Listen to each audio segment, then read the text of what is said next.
다윗과 골리앗. 이 이야기 모르는 분 거의 없으시죠? 오늘 우리가 함께 살펴볼 전재호 목사님의 설교가 바로 이 이야기를 딱 붙잡고 시작합니다. 이 익숙한 이야기를 통해서 도저히 이길 수 없을 것 같은 그런 역경 앞에서 우리가 어떻게 맞서야 하는지에 대한 아주 특별하고 강력한 방법을 이야기하고 있어요. 자, 여기 세 가지 사건이 있습니다. 아주 오래전의 전투, 그리고 기적이라고 불리는 해전, 또 올림픽에서 일어난 엄청난 이변. 이게 과연 무슨 공통점이 있을까요? 이 사건들 모두가요, 우리가 이미 너무나도 잘 아는 어떤 개념, 바로 오늘 이 설교를 관통하는 핵심 개념을 완벽하게 보여주는 예시들이거든요. 자, 그래서 설교는 바로 여기서부터 시작됩니다. 우리 모두가 공감할 수 있는 언더독, 바로 약자라는 그 원형의 메시지의 단단한 뿌리를 내리면서 말이죠. 그렇죠. 다윗과 골리앗의 싸움이라는 말, 이건 뭐 종교가 있든 없든 누구나 다 아는 표현이잖아요. 계란으로 바위치기 같은 그런 상황을 말할 때 쓰죠. 전재호 목사님은 바로 이 익숙한 표현을 설교의 문을 여는 열쇠로 사용합니다. 보세요. 명량해전, 그리고 얼음 위의 기적. 이 두 사건의 공통점이 뭘까요? 네, 바로 약자가 강자를 이겼다는 거죠. 그런데 여기서 진짜 재밌는 포인트는 뭐냐면요.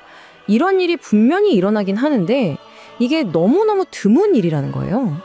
얼마나 드물면 우리가 이걸 영화로 만들고 몇백 년이 지나도록 계속 이야기하겠어요. 그렇죠? 자, 이렇게 언더독, 약자라는 주제를 딱 세워놓고 나서 설교는 이제 본격적인 이야기로 들어갑니다. 바로 오늘날의 다윗과 골리앗 싸움이라고 할 수 있는 어떤 핵심적인 사건을 깊이 파고들기 시작하죠. 여기서 보세요. 이 대결 구도가 정말 압도적입니다. 한쪽은 누구죠? 헤롯 왕. 막강한 권력, 권위, 뭐든지 할 수 있는 힘을 가진 존재예요.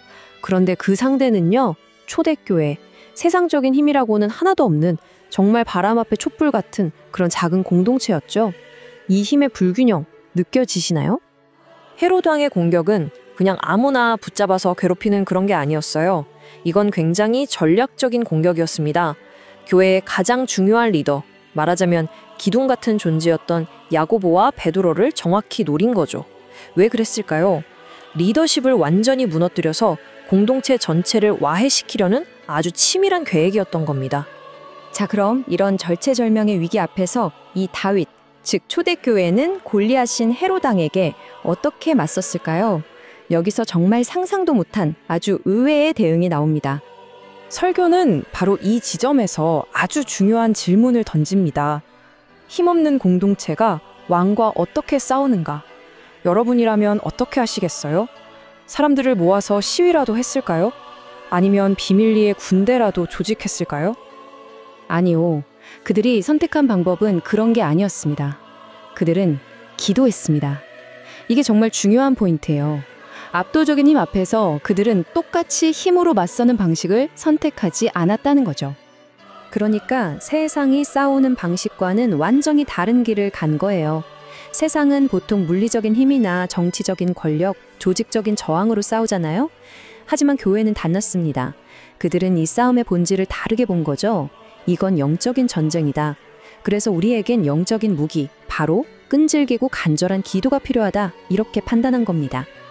이 구절이 그 핵심을 정확히 짚어주죠. 우리의 싸움은 혈과 육, 즉 눈에 보이는 것을 상대하는 게 아니라는 거예요. 싸움의 본질이 영적인 것이기 때문에 그들의 대응 역시 기도일 수밖에 없었다는 거죠. 그러니까 이건 그냥 아무것도 안 하고 손 놓는 그런 수동적인 자세가 아니었어요. 오히려 그 상황에서 할 수 있는 가장 전력적이고 가장 강력한 행동이었던 겁니다. 자, 그렇게 기도를 시작했는데 과연 어떤 일이 일어났을까요? 이제 설교는 이 기도의 극적인 결과, 그리고 그 결과를 마주한 사람들의 너무나도 인간적인, 솔직히 말하면 좀 황당하게까지 한 반응을 보여줍니다. 정말 영화 같은 일이 벌어집니다. 천사가 나타나서 베드로를 감옥에서 탈출시켜요. 그리고 베드로는 자기를 위해 기도하고 있을 교인들이 모인 그 집 문 앞에 딱 도착하죠. 그런데 문을 두드리니까 안에서 뭐라고 하는지 아세요? 네가 미쳤구나? 아니야, 그건 베드로의 천사일 거야. 이게 정말 충격적인 반응이죠. 자기들이 그렇게 간절히 기도해놓고 그 기도의 응답이 문 앞에 와 있는데도 전혀 믿지를 못하는 거예요. 이게 정말 재밌는 아이러니 아닌가요?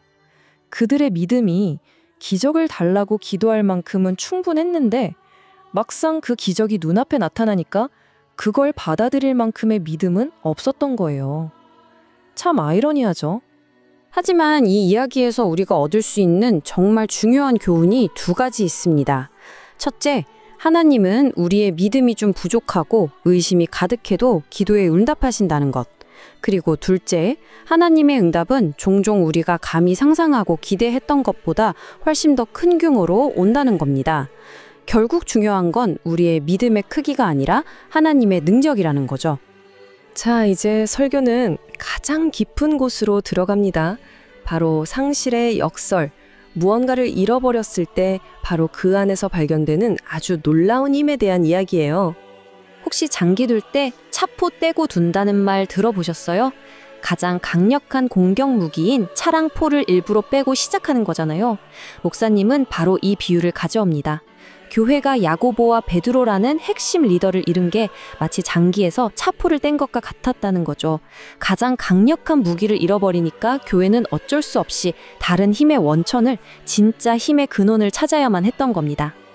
유진 피터슨 목사님의 이 이야기가 이 역설을 정말 생생하게 보여주죠. 한번 상상해 보세요. 목사님이 갑자기 1년 동안 교회를 떠나버린 거예요.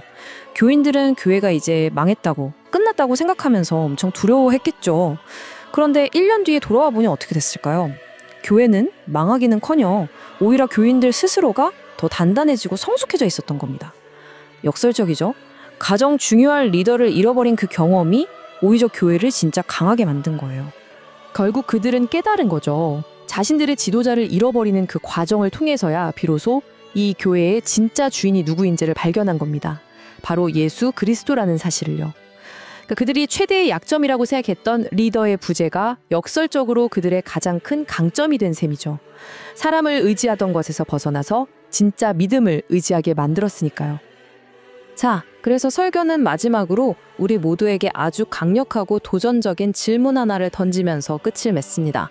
혹시 지금 우리가 잃어버릴까봐 너무나 두려워하고 꼭 붙들고 있는 바로 그것이 오히려 우리가 진짜 힘을 찾는 것을 가로막고 있는 건 아닐까요? 이 질문은 우리가 가진 집착과 두려움, 그리고 그 너머에 있는 우리의 성장 가능성에 대해 다시 한번 깊이 생각하게 만듭니다.